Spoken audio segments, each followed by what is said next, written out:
और लोगों से मैं बातचीत करता हूँ। कोई है यहाँ पे? आंटी जी एक आई थी, चली गई।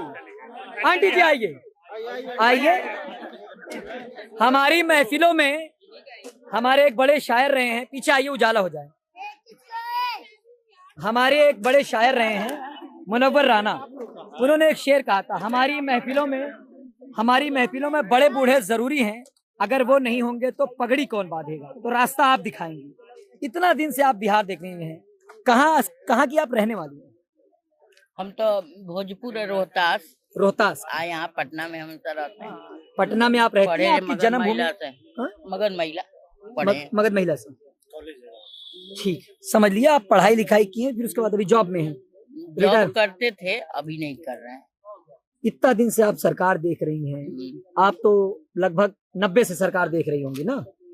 90 क्या 80 से देख रही होंगी, लालू का, नीतीश का, उसके पहले भी जो भी रहा। तो आपको क्या लगता है कुछ बिहार में? हमको यही लगता है कि जब तक हम गद्दी पर हैं तब तक वाह वाह, जब तक हम गद्दी में हैं तब तक वाह वाह, जब तक माने हमको शासन कर रहे हैं, बना रहे हैं, नौकरी में हैं, तब तक वाह वाह।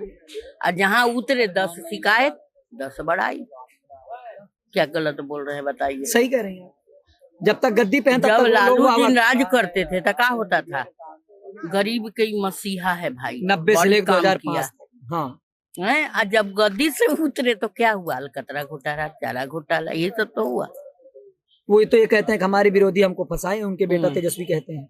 अब नीतीश में वोट पड़ रहा था, हो रहा है कि नीतीश जी खाली रोड बनवा रहे हैं और कोई काम नहीं कर रहे। क्यों नीतीश जी रोड बनवा रहे हैं? बिहार के लोग एक बात आजकल बहुत ज्यादा कहते हैं कि रोड हमारी बहुत अच्छी हो गई है, और रोड काफी जगहों पे मुझे अच्छी दिखी। पटना की रोड काफी अच्छी दिखी। वो अटल पथ कहीं से भी दिल्ली के किसी रास्ते को मात दे रहा था, वो एकदम चमचमा रहा था। और वो क्या कहते हैं कि जो दूसरा वाला रास्ता आपका फ्लाईओवर, कौन? मेरीन ड्राइव, उन्होंने बंबई की तर्ज पर यहाँ पर मेरीन ड्राइव बना दिया। लड़के जाते हैं, अच्छा खासा वहां शहर सपाटा करते हैं, मौज लेते हैं एकदम, है ना? तो ये काम तो हुआ शहर में, लेकिन जितना बदलना था बिहार, जितना बदलना था पटना, उतना बदला क्या? पूरा बदल गया। पटना बदला आपको नहीं लग रहा है? पटना बदला मैम, कोई दिक्कत नहीं, पटना तो बदला। बिहार के लड़कों को जो रोजगार का मसला है, प्लस नौकरी भी, मतलब बच्चों को उतना मतलब अभी तक नहीं हुआ है जितना होना था। लेकिन लोग विचार में रखे हुए हैं ना। हमारे नेता जो बन रहे हैं वो तो कह रहे हैं कि हम इतना रोजगार देंगे। बिल्कुल, लेकिन उनके कहने से रोजगार तो मिल नहीं रहा है। जब मोदी जी 2014 में प्रधानमंत्री बने थे, उन्होंने एक घोषणा पत्र में एक बात कही थी कि हर साल 2 करोड़ युवाओं को रोजगार देंगे।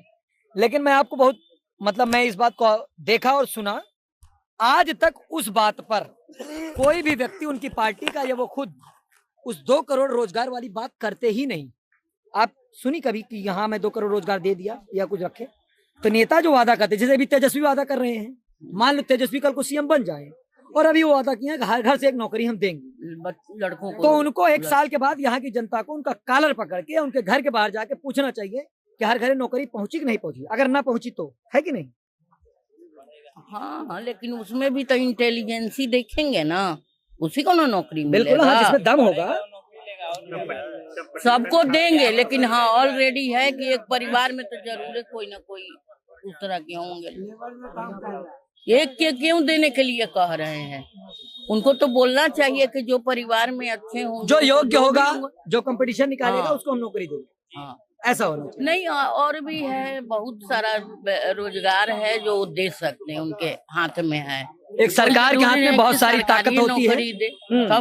फैक्ट्री लाइन, इंडस्ट्री लाइन, और बहुत सारे जो बच्चे अगर नहीं ग्रेजुएशन किए हैं तो कम से कम फैक्ट्री इंडस्ट्री में काम कर सकते हैं। संभावनाएं बढ़े। हाँ, ये तो मोदी जी कर ही रहे हैं ना, कर रहे हैं इसको मोदी। महिलाओं को कह रहे हैं। अब हम लोग तो अभी तक मतलब नहीं है, लेकिन अब देखिए जीतने के बाद उम्मीद है कि कुछ अच्छा हो।